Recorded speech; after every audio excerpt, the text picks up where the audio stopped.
বিনুনি মশলা bread কখনো নাম শুনেছেন? নাম না শুনলেও এখন থেকে বাসায় বসেই এই নরম তুলতুলে মজাদার মশলাদার বিনুনি ব্রেডগুলো বানিয়ে খেতে পারবেন। যেমন সুন্দর দেখতে তেমনই মজার খেতে। ওই যে কথায় আছে না, আগে দর্শনধারী পরে গুণ বিচারী। এটা যেমন দর্শনে তেমনই গুণে, একেবারে রূপে গুণে একেবারে সোনায় সোহাগা একটা রেসিপি। অসম্ভব মজার এই বিনুনি ব্রেড বাচ্চাদের স্কুলের টিফিনে, সন্ধ্যায় চায়ের নাস্তায় কিংবা মেহমান আসলে তাদেরকেও দিয়ে একদম মুগ্ধ করে দিতে পারবেন। তো এই ব্রেডগুলো বানানোর জন্য প্রথমেই আমরা কুসুম গরম পানি নিয়েছি 1 কাপ নর্মাল চায়ের। এরপরে এখানে 1 চা চামচ দিয়েছি ইস্ট। আর এই ইস্টগুলো যে কোনো সুপার শপ অথবা বড় বড় মুদির দোকানে 60 থেকে 70 টাকায় কিনতে পাবেন।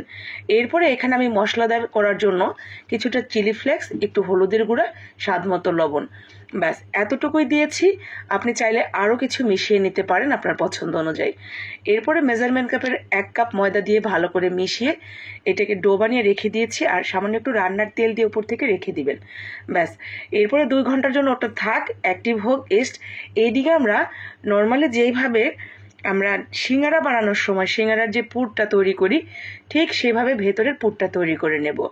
তো এইখানে পেঁয়াজ মরিচ একটু ভাজা করে নিয়ে আদা রসুন দিয়ে দিলাম, আর সাথে পেঁয়াজ বলেছি, হলুদের গুঁড়া, মরিচের গুঁড়া, ধনিয়ার গুঁড়া আর একটু গরম মশলা। খুব বেশি মশলাপাতি আমি রান্নাতে খুব বেশি ব্যবহার করি না। আপনারা যারা আমাকে দীর্ঘদিন ধরে ফলো করেন তারা জানেন আমি সবসময় অল্প মশলায় রান্না করতে পছন্দ করি। আর যে কোনো রান্নায় অল্প মশলা যদি করেন সেই রান্নার অথেন্টিক টেস্ট কিন্তু পাবেন।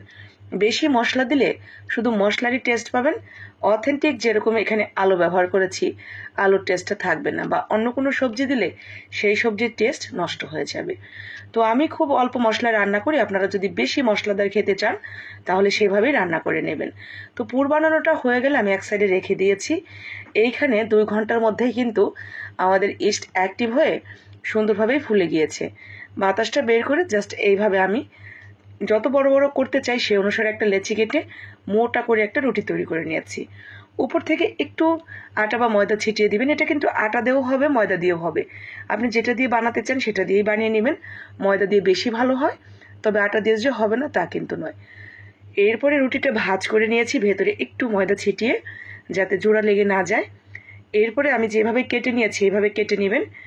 এখন ওই বিনুনি গাঁথার পালা।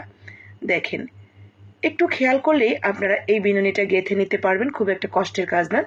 জাস্ট একটার ভেতর দিয়ে আর একটা দিয়ে আবার সামনেরটা তার ভেতর দিয়ে। এখন কথা হলো, এই নাস্তাটা দেখা মাত্রই যাদের মনে হয়েছে হ্যাঁ এটা আমি একদিন বানাবোই, এটা এত বেশি ভালো লেগে গিয়েছে, এটা আমার বাচ্চার স্কুলে টিফিনে দিতে পারবো, কিংবা বিকেলবেলা চায়ের আড্ডায় বানাতে পারবো, অথবা আমার প্রিয় মানুষটার কাছে যদি আমি এটা বানিয়ে দেই তার সামনে দিলেই সে মহা খুশি হয়ে যাবে। যদি এরকম চিন্তা ভাবনা থাকে তাহলে নিজের টাইমলাইনে একটু শেয়ার করে রাখবেন। পরবর্তীতে যখন আপনি নাস্তাটা বানাবেন, এই যে বিনুনি গাঁথার জন্য যে আমি টেকনিকটা ব্যবহার করলাম, এই টেকনিকটা আপনি দেখে সুন্দর করে বানিয়ে নিতে পারবেন।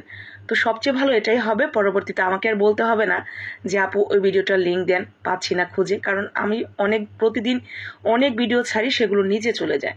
তো সবচেয়ে ভালো হবে লাইক কমেন্ট করে ভালো লাগলে একটা শেয়ার করে রাখবেন আপনার টাইমলাইনে।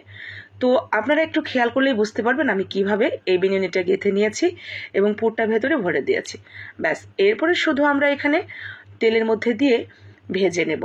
তেলটা খুব বেশি গরম যাতে না থাকে, হালকা গরম থাকলে এটা দিয়ে দিবেন। আর যদি আপনি কালার করতে চান তাহলে একটু আঁচ বাড়িয়ে দিয়ে একটু ডিপ ফ্রাই করে উঠিয়ে নেবেন, তাহলে হয়ে যাবে। এরপরে পুরোপুরি ঠান্ডা করে নিয়ে একটু হালকা কুসুম গরম গরম থাকতে পরিবেশন করবেন। তাহলেই দেখবেন এটা কতটা সুন্দর নরম তুলতুলে মজাদার একটা নাস্তা তৈরি হয়ে গেছে। তো এই তো দেখতেই পাচ্ছেন, মাশাআল্লাহ আলহামদুলিল্লাহ, একদম যেমনটা চেয়েছে ঠিক তেমনটাই হয়েছে। যে কোনো খাবার প্রথমেই কিন্তু আমাদের একটা এক্সপেকটেশন থাকে যে এরকম হবে, ঠিক ওইরকমই যদি হয় বা তার চেয়েও সুন্দর হয় তাহলে আমরা যে কষ্ট করে কাজগুলো করি সেই কষ্ট আর থাকে না। তো ভালো লাগলে অবশ্যই বানিয়ে নেবেন। আর আবারও বলছি, যদি ভালো লাগে লাইক কমেন্ট শেয়ার করে দিবেন, যাতে আপনার মতো আরও বাকি আপু ভাইরাও দেখে বানিয়ে নিতে পারে এই সাধারণের মধ্যে চমৎকার রেসিপিটি। আজকের মতো এখানেই, পরবর্তীতে কথা হবে কোনো একটা দারুণ রেসিপির সাথে। আসসালামু আলাইকুম, আল্লাহ হাফেজ।